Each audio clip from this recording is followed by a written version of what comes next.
咱们今天聊聊新年计划这事儿啊。现在已经是2026年2月份了，你还记得1月1号那一天你对自己许下的那些雄心壮志吗？比如说要减肥，要学一门新语言，要开启副业。你现在偷偷回想一下，那些计划是不是已经快要在你的脑子里面死亡了？或者说你根本就不愿意去想了，因为这事儿已经运行不下去了。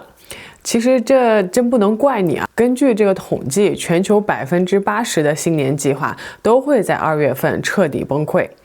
这背后不是因为你懒，而是因为你不了解这个人生模拟器，我们现在人生的运行逻辑。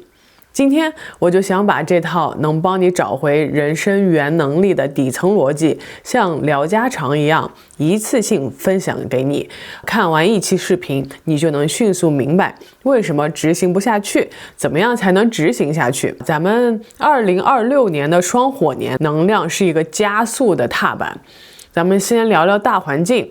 我们今年2026年就是丙午年，这双火年在能量学里代表速度，代表爆发。今年整个世界的节奏会比往年快3倍以上。你发现了吗？从2月4日立春那天开始，周围是不是发生了很多突发状况？咱们之前直播间里就有小伙伴分享，立春当天手就被割伤了，还有人突然查出血液指标不稳定。这种事儿在命理学上叫做应事儿，意思就是能量太旺了，如果你承载不住，它就会通过这种物理方式炸出来。所以在这样一个火旺的年份，你绝不能再像以前那样慢吞吞的磨合计划了。我今天就告诉你怎么样能够去定计划、执行计划。如果你在开年的前3个月没有把节奏带起来，今年剩下的时间，你基本上就是在被生活的洪流卷着走了。我们现在有一个叫小蛋糕的策略，为什么你要在第一季度去赶工？很多人执行不下去，是因为目标定的太模糊了你说我要变强啊，这根本不叫目标。咱们学着像吃蛋糕一样把目标切小。拿我的这个 YouTube 举例吧，我这个频道目标，我现在的目标就是1000订阅，4000小时的观看时长。我现在粉丝数是845人，马上就要到了，但冲击这个时长还需要冲刺，所以我今年新年的计划又开了1周1次的直播。有了这些数，或者说我心里有这些数之后，再结合这个已知的这些数据，我就能知道我什么时候定这个目标，或者说你能冲一下，把这个广告盈利计划给冲起来。那前3个月的能量巅峰，因为我们现在做事情刚定完计划，能量一定是最足的，所以你前3个月一定要冲，也就是我们立春以后的这3个月。或者是你是1月份定的计划，那你就阳历的1月份到3月份赶快冲起来后半年就会过得舒服一点，包括6个月之前。那很多公司也这样子，包括我们前半年 KPI 到不了了，那后半年开始冲，那纯属就是拖嘛，拖到后面没办法了才开始做，所以这样的方法是非常被动的，无论你是做公司还是说你自己执行一些计划，所以前3个月是非常重要的。前3个月，这当中怎么样说我怎么冲呀？首先要把你的动作自动化。咱们人每天60%到80%的行为习惯都是自动导航的。比如说你起床刷牙，你根本不需要纠结要不要做，你得把你的任务把它连接到已有的习惯里。比如说你想吃这个维生素，不要靠这个死记硬背，我吃没吃啊，我今天什么时候吃了，直接把它跟吃饭绑定。比如说你吃完饭或者吃饭的时候你就把它吃掉，这样你重复的时间多了，你下次吃饭的时候就知道我吃饭了，我一下子就能想起来我该吃维生素片了。那么这个就叫 automation。 那么我们加进去的很多的小目标、小习惯都可以根据已知的这些习惯去给它绑定，我们养成新的习惯就更容易。那还有一种是，比如说我们有一些动力，比如说我以前比较在意的，我们去设想一个愿景，正向的去设想，我们有一个愿景，我要成为什么样的人，我们通过吸引力法则把它具体化。我这个心里面，我要成为那样的人，我想象我就是那样的人，我在那种情况下我做什么样的事情，我在享受一个什么。我做一个，比如说我做一个 UP 主，我是100万 UP 主，我每天的事情应该是怎么样的，我应该怎么样去规划，我应该怎么样去剪好自己的视频，那都是正向的一个。但是有一些特定的条件，一些特定的痛点，你可以用反向的 anti-vision 来帮助自己去坚持，去反向的推动自己。我不要成为这样的人，我不要再这样子了，所以一定要比如说早起或者什么。比如说有一个点，我5点钟早起的一个点，因为我之前有一个长达5年的 COVID 之后有一个咳嗽啊，所以我当时为什么能坚持每天5点起床？其实驱动我的不是什么梦想，而是这恐惧，叫这个反向愿景。我真的实在是受不了，我病殃殃，我痛苦那么长时间睡不好，一直咳嗽，咳得我8块腹肌都出来了。我实在不要过这样的日子。我一想起那种痛苦，我就想我一定要好好的养生，我一定要早起，把我这些坏习惯都给击碎掉。所以每当我早上5点想赖床的时候，我脑子里浮现的不是什么成功者的喜悦，而是那个5年痛不欲生的画面啊！我不想再回到那个查不出病、感觉没有希望的深渊里。所以，如果你现在没动力，别去想你想成为谁，去想想，如果你再这样混下去，落魄的生病的未来，或者说慢慢老去，一事无成，什么都不干，又很空虚到爆，每天晚上就不知道在想什么，又感觉做了很多事儿，又好像没有做什么事情，到最后要去世之前，我们老了要去世之前，你是一个什么样的人？什么人都不是。你想一想，这样的这种痛苦或者绝望的这种经历，你再去反向说，我一定要现在马上的去做这件事情。还有一个经历，以前玩一个模拟人生4，我以前模拟人生2、3、4全都玩过。模拟人生这个游戏就真的是模拟你的人生，没玩过的小伙伴我简单介绍一下。你通过电脑去操作一个你设定好的人，你可以让他干这个干那个，也可以有一些起始的设定，比如说是一个你给他设定爱玩音乐、爱玩游戏或者爱交朋友的，他就会有，如果你不去操控他的时候，他就会自愿自主的去做这些事情。那我以前在游戏里捏了一个跟我长得一模一样的小人，性格也设定成这个爱玩游戏的，结果你猜怎么着？只要我不下指令，这个角色就在游戏里疯狂的打游戏。我看他在游戏里一点点老去，本来是我现实中已经成家生小孩了，但是这个游戏里的我，因为我没有去太多的去控制他，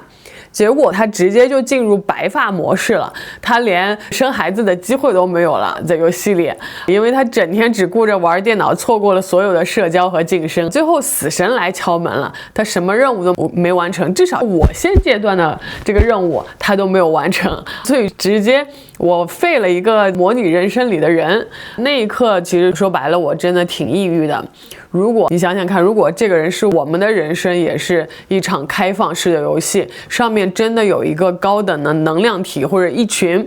你可以称之为我们的高我或者怎么样，他看着我们每天随便便刷手机磨蹭时间，他其实看着也挺焦虑的。那种空虚感其实是你的灵魂在提醒你，你没在做你真正想做的事儿，所以这就是空虚感的来源。为了不让自己变成那个骨灰盒，提前变成骨灰盒，我也备了不少装备。比如说我给大家看一下一个可视化的闹钟，最早的提起不小心碰了一下，这最早是给小朋友在没有时间概念的情况下，你这样一转，是不是有一个小彩虹？它这边就是告诉你，这个是25分钟，25分钟有这么长的一个彩虹，这个彩虹会慢慢的变少，那这25分钟大概就是这么样一个情况。那对成年人来说，我也特别喜欢这样的可视化闹钟，因为我可以看到我还剩多少时间。因为作为一个动画非常感性、有非常图像型的这么一个人，能看到这个可视化的东西，能够更直接的去感觉到量化到这个时间到底是多少。这是一个，比如说我有一些非常要高效的比如说剪视频啊，或者说我一定要完成在某些时段完成什么东西，我就是用这个闹钟去给它完成。还有一个，这个也属于是一个 Kickstart 上面也是属于开发者自己创作的一个东西，它其实就是一个 e-ink 一个小板，但是它有点不同的，你可以通过手机编程，把这个你比如说要编的一个内容去放上去，可以有不同的排版。像我的自定义设定，这边一块是 YouTube 的数据。YouTube 数据我就是每天看这个数字，我可以激励自己嘛。它也是和我的 YouTube 后台是连接的，实时更新的。这个呢，就是这一块就是家里面的所有的事情。这上面写着就是我今天晚上要打冰球，那就在这一块和工作没有关系，或者说不是特别紧急的，就是每天一定要完成的事儿，就会提醒你，比如说看牙医、去上班、接孩子、买东西，全都在这儿。这一块是我需要处理的，但是呢，我一般不会放太多，比如说这个整理家里，准备我们明天我们有一个春节晚会在当地，我有一个小孩的这个展台，去年也做过，今年也去做这个小孩的展台，要给小孩去准备一些什么东西，捏一些橡皮泥什么的。然后这些就是提醒我说这个一定也得做了。然后我的油管的这个每周的这个日志其实都是已经固定好的了。现在这个流程其实我是在应该属于第2个月了。我们先做计划的时候，如果你是一个全新的计划和以前关系不大，然后你的生活方式可能也需要调整的话，你第1个月就应该是养成你的这些习惯，比如说早起。怎么样去坚持早起？你这次没早起是因为什么？睡晚了，还是因为闹钟怎么样？还是因为你起不来？起不来有各种原因，你把它分析，揪到每一个小点。你今天是因为什么原因没有起来？你明天就把这个原因给它去掉。比如说你晚睡了，那你就早点睡。然后你再持续的去掉这些原因之后，你看看你能不能更早的起来。那我找到一个小诀窍，就是我即便早睡了，我还是起不来。我定了那个闹钟，起完我又睡了，然后我定了2个闹钟，我还是不小心睡着了。那我现在做的方法就是，我在第1个闹钟响的时候，我就坐起来。我不要说我先，比如说我就一定要起来，闹钟一响我就起来。做不到怎么办呢？那我也做不到，我马上就开灯或者说下床。那我能做到什么东西更省力一点，但是又不至于我就继续睡过去。我就想到了，闹钟一开，我先不想我要不要起来，我怎么样，后续一堆事情压在身上，对不对？你就想，我现在闹铃响了，我想做的就是起来，我坐起来，我只要想着，我只要坐起来，后面的事我不管。还有一个例子，就比如说你每天你规定自己，比如说要学画画的时候，我那个时候学画画，每天规定自己额外画2个小时。但是这2个小时真的很难执行，因为2个小时很长的时间。如果你不想画的时候，你一想我现在到这个时间点了，我要规定我自己2个小时又要画，你就提不起笔来。当你需要进行2个小时绘画的时候，我只想着。我欺骗一下自己的大脑，我只想，我现在时间到了，我的任务就是拿起这个笔，然后我只要画2分钟，我不去想别的，我就欺骗一下自己大脑，我只要拿起笔画2分钟。你看看这个2分钟能不能做到？那通常情况下，你只要能做到这2分钟，你后面的你至少能坚持个1个小时。甚至2个小时，你想想，你画进去了之后，其实那个2个小时就很快了。但是很多人是卡在你早上一起床说你后续我今天要干什么，你就起不来了。你要欺骗自己，放空自己，不要去想后续的事情，只想我现在闹铃响了，我的任务就是起来坐着，让我自己就是起来坐着，不要去想后续要什么，这样你就更容易达成你规定的那个目标。还有一个就是我现在正在进行的，你看这个录音装置，这叫 HiDoc P1，它也是一个 Kickstart 的装置。它的区别和一般的录音笔的区别呢，就是它是可以录线上会议，然后马上给你总结，或者说给你总结出翻译，就是文字声音转文字的这个区别。然后呢，它还有实时翻译，就是它的一个优点就是我可以在戴耳机的时候，它可以录到我的声音，也可以录到会议的声音。那平时呢，你也可以用它录一些感想，或者说你想演讲的时候去进行一些操练，或者是你去，比如说你想纠正自己的英语口音，给它录下来，然后就是来回的去听一下怎么样。